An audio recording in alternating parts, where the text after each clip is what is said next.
पुराने समय में एक परिवार में दो भाई और उनकी पत्नियां एक साथ रहते थे। सभी के बीच आपसी प्रेम था। दोनों भाई एक साथ खेती का काम करते थे। दोनों की पत्नियां भी एक दूसरे का बहुत अच्छी तरह से ध्यान रखती थीं। परिवार में कभी वाद विवाद नहीं हुआ था। लेकिन एक दिन दोनों बहुओं के पति खेत पर गए हुई और घर पर इन दोनों महिलाओं के बीच बीच छोटी सी बात को लेकर झगड़ा हो गया। एक ही समय पर दोनों महिलाएं क्रोधित हो गईं।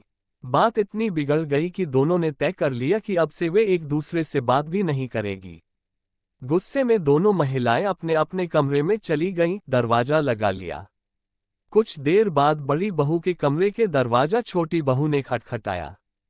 बड़ी बहू ने दरवाजा खोला तो सामने छोटी बहू को देखकर वह बोली कि अभी तो कुछ देर पहले तुमने कहा था कि अब मुझसे कभी बात नहीं करोगी, अब क्या हुआ, क्यों आए हो यहाँ?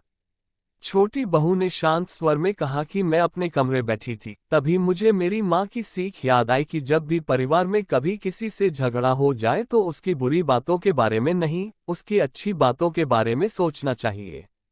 ये बात याद आते ही मुझे ध्यान आया कि आप मेरा कितना ध्यान रखती हैं, हर काम में मदद करती हैं।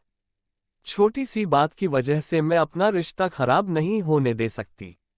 ये बातें सोचकर मैं आपके लिए चाय बनाकर ले आई। छोटी बहू की बातें सुनकर बड़ी बहू की भी आंखें खुल गई।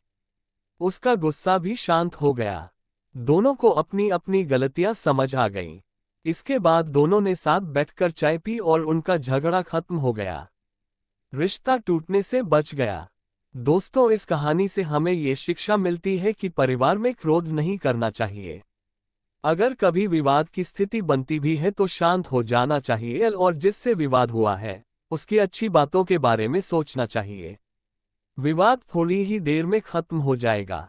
कहानी सुनने के लिए आपका धन्यवाद।